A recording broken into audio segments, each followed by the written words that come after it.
Hai sobat, aku tahu sekarang kepalamu pening, hatimu panas. Mungkin bahkan kamu baru saja mematikan notifikasi grup gereja karena kamu muak membaca perdebatan di sana. Aku dengar kabar tentang skandal itu, tentang dana persembahan yang entah kemana, tentang seorang pemimpin rohani yang seharusnya menjadi teladan, malah ketahuan main-main dengan uang jemaat. Dan sekarang ada pertanyaan besar yang bergelayut di kepalamu. Bahkan mungkin pertanyaan ini sudah membuatmu sulit tidur beberapa malam ini. Pertanyaan itu sederhana tapi menusuk. Kalau gitu, buat apa aku masih memberi persembahan? Bukankah uangku cuma bakal dipakai untuk hal yang sia-sia? Atau malah buat memperkaya orang yang salah? Sobat, aku gak akan bohong padamu. Itu adalah pertanyaan yang sangat wajar. Dan kalau kamu merasa kecewa, marah, atau bahkan ingin berhenti melangkahkan kaki ke gereja, aku gak akan menghakimimu, karena aku juga manusia. Aku juga bisa terluka.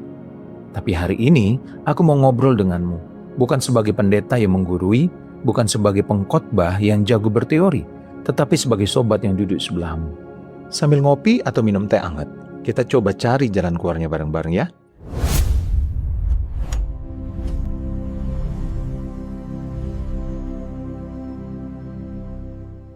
Satu hal yang harus kamu tahu, kamu nggak sendirian. Skandal kayak gini bukan barang baru di dunia ini. Bahkan jauh sebelum kamu dan aku lahir, iblis sudah punya strategi jitu, yaitu meracuni gereja dari dalam. Coba ingat kisah Yudas Iskariot, orang yang paling dekat dengan Yesus. Dia megang kas, tapi kitab Yohanes pasal 12 ayat 6 dengan gamblang menyebut dia seorang pencuri. Dia mengambil uang dari kas yang seharusnya dipakai untuk pelayanan dan pemberian kepada orang miskin. Atau ingat Simon, si tukang sihir di Kisah Para Rasul 8. Dia lihat kuasa Roh Kudus, lalu dia berpikir, wah, ini bisnis yang bagus, aku mau beli jabatan ini dengan uang. Dia pikir anugerah Allah bisa dibeli. Nah, kalau hari ini kita dengar ada pendeta yang pakai uang persembahan buat beli mobil mewah atau main saham, sebenarnya itu bukan cerita baru. Itu adalah virus lama yang terus berusaha merusak tubuh Kristus. Tapi tunggu dulu, jangan salah paham. Bukan berarti gereja membiarkan itu ya. Dalam tradisi iman kita, perbuatan ini disebut penodaan. Uang yang sudah dinaikkan ke atas meja persembahan, yang sudah diberkati, itu adalah milik Allah. Memakainya untuk kepentingan pribadi adalah dosa yang sangat berat di mata Tuhan. Para rasul dulu sampai mengangkat 7 diakon khusus untuk urusan uang dan pelayanan meja biar nggak ada kecurangan. Nah, silakan baca Kisah Para Rasul 6. Jadi, gereja sejak awal memang sudah punya aturan ketat soal ini. Tuhan tidak main-main dengan uang umatnya. Tapi, izinkan aku bertanya padamu, sobat.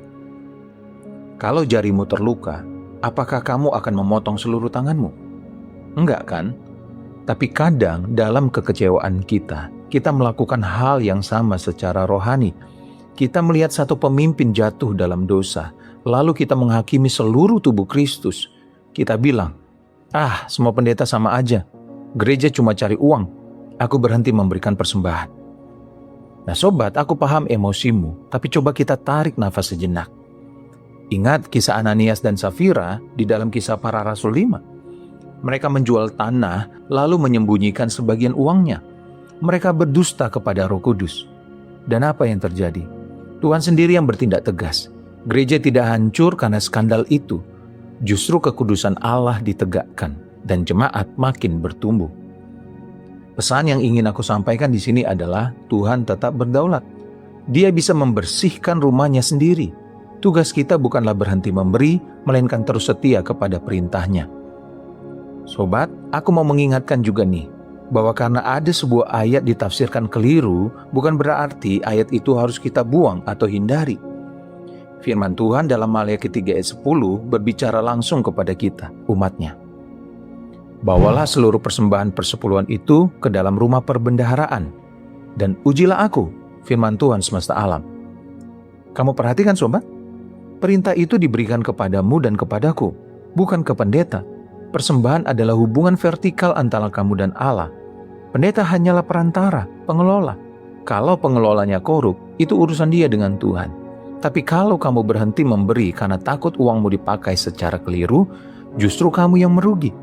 Kamu memutus tali berkat antara kamu dan Bapa di sorga. Jangan sampai karena ulah Yudas, kamu kehilangan berkat yang Tuhan siapkan melalui ketaatanmu sendiri. Tapi aku tahu sobat, aku tahu sakitnya bukan soal cuma uang. Sakitnya adalah pengkhianatan. Kamu percaya penuh, kamu berkorban, lalu orang yang kamu percaya malah mengkhianati kepercayaan itu. Rasanya kayak ditusuk dari belakang. Kamu mungkin bertanya, di mana keadilan Tuhan? Tenang, firman Tuhan tidak diam soal ini. Di dalam Wahyu 22 ayat 12, Tuhan berjanji, "Sesungguhnya aku akan datang segera, dan aku membawa upahku untuk membalaskan kepada setiap orang menurut perbuatannya." Setiap sen yang disalahgunakan, setiap kedok kesalehan yang dipakai untuk menipu, semua itu akan ditagih Tuhan. Di dalam Yeskel 34, Tuhan sendiri berkata, Dia akan menuntut kembali domba-dombanya dari tangan gembala-gembala yang jahat. Tugas kita bukan main hakim sendiri, tugas kita adalah tetap berbuat baik. Aku ingin mengajakmu merenungkan satu kisah indah di Yohanes pasal 12. Di situ ada Maria yang memecahkan buli-buli minyak narwastu yang mahal untuk meminyaki kaki Yesus. Harganya selangit, setara setahun upah. Yudas langsung protes. Ini pemborosan, mending uangnya diberi kepada orang miskin. Tapi Alkitab bilang Yudas protes bukan karena peduli kepada orang miskin, tapi karena dia pencuri dan memegang kas. Coba bayangkan momen itu. Di satu sisi ada Yudas yang mencuri, di sisi lain ada Maria yang memecahkan hartanya. Yudas menuduh, Maria tetap mempersembahkan, dan Yesus membela Maria. Sobat, jangan biarkan kejahatan Yudas merampas mahkota pengorbanan Maria. Bau busuk pengkhianatan itu nyata, tapi aroma persembahan iman yang tulus tetap memenuhi seluruh rumah dan harum di hadapan Tuhan. Siapa yang lebih berkenan di hati Tuhan? Yudas yang menghitung? Atau Maria memecahkan buli-bulinya dalam cinta? Jadilah Maria sobat, teruslah memberi karena kamu mengasihi Tuhan, bukan karena kamu mengagumi pendetanya. Oke, sekarang kita masuk ke bagian praktis. Kamu mungkin bilang, ya aku mengerti teorinya, tapi di lapangan gimana dong? Ini beberapa saran praktis dariku sebagai sobatmu. Pertama, cari tahu sistem pertanggungjawaban di gerejamu. Gereja yang sehat biasanya punya dewan paroki atau majelis jemaat yang mengawasi keuangan. Para rasul dulu bahkan punya 7 diakon yang dipilih jemaat untuk urusan ini.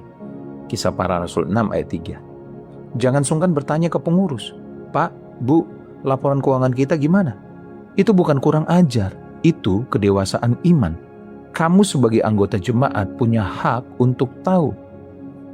Kedua, jangan generalisir semua pemimpin rohani.